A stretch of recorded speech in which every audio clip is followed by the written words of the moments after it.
Video number 5, From High Tech to High Touch. One of the symptoms of living in a world flooded with electronic devices and toys is the well-known condition of attention deficit disorder. Microsoft reported in 2015 that our attention span has been reduced during the last few years from 12 to 8 seconds, which is 1 second below the notoriously inattentive goldfish. Aside from laptops, smartphones, and iPods in our classrooms, what kinds of bells and whistles does a teacher need in today's hyperkinetic, hyper-erotic, and hyper-violent, technology-driven popular culture to hold the attention of students? And what does this mean for the conventional method of classroom lectures, from kindergarten to grad school? If you are a teacher with 20 or 30 students, there's a good chance that Facebook and Google know more about your students than you do. Small classes matter. They improve social chemistry, enhance participation, and replace lecturing with mentoring.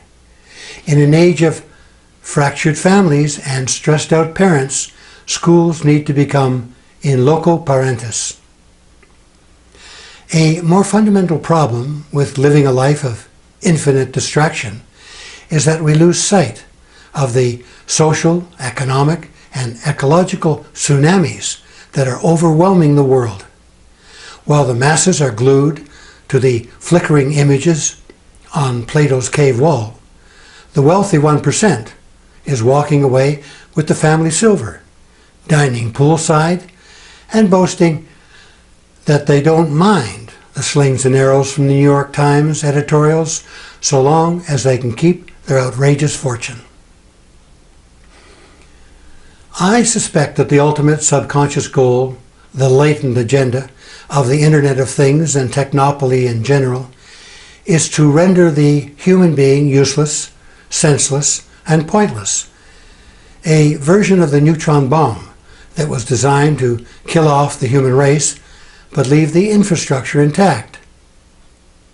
I accept the inevitability that computers and robots will take over much of the routine drudgery of human work, and I believe that computers can stimulate the educational process. Given the cost-benefit choice, however, employers would prefer machines to people. As Stalin once ominously remarked, "Where there are people, there are problems. Where there are no people, there are no problems." I am concerned that human beings will themselves become robotic and abandon their human birthright, which is the gift of consciousness and includes responsibility for our fellow human beings and other sentient life on the planet. The Internet and the information revolution have made it possible for people to take greater responsibility for their health and nutrition, their education, and the general management of their lives. However, the ethos of technopoly can lead to distortions in humane practice in two critical spheres, healthcare and education. Increasingly, our society relies on technology and technical testing to assess health profiles, while scarce resources and poorly designed services limit the quality time that overworked healthcare professionals can spend with patients, putting a lie to the pervasive big pharma commercials advising us to consult our doctor when their drugs react negatively. In our quest for a post-humanism, high-tech utopia, are we in danger of losing the human equation? Ask yourselves, why do placebos work? They work because patients place their trust in their doctor's power of suggestion. It is precisely this trust that engages the autosuggestion that triggers the self-healing process in the patient. It's all about relationships and the reciprocity of human energy. Let me tell you a story about a friend of mine whose name was Bill Forder. He was a few years ahead of me in high school. He came every week to our home and tutored me in French. He went on to do a science degree and study medicine at the University of Western Ontario. Later, he became a urological surgeon and head of urology at a Toronto hospital.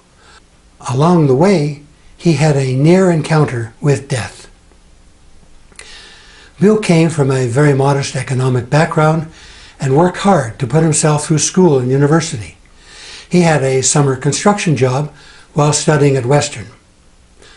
One day, riding his motorcycle to work, he crashed. His serious injuries included a ruptured pancreas, which might have proved fatal if not for the surgical skills of his doctor, and a follow-up routine where his doctor came to visit him every day in his hospital recovery room. The doctor would stand at the foot of the bed, put his fingers on Bill's feet, and engage him in conversation about the weather, Bill's medical studies, and any other topic that struck their fancy. Bill told me years later that he credits this daily encounter for his full recovery. The doctor's physical and psychological engagement gave Bill the will to live and stimulated his self-healing energies. Those who promote the use of robots in hospitals and nursing homes are missing the vital equation that governs the exchange of life energies. Does not the same potential spark of creative energy exist in a mutual way between teacher and student that leads the student on a path to self-learning?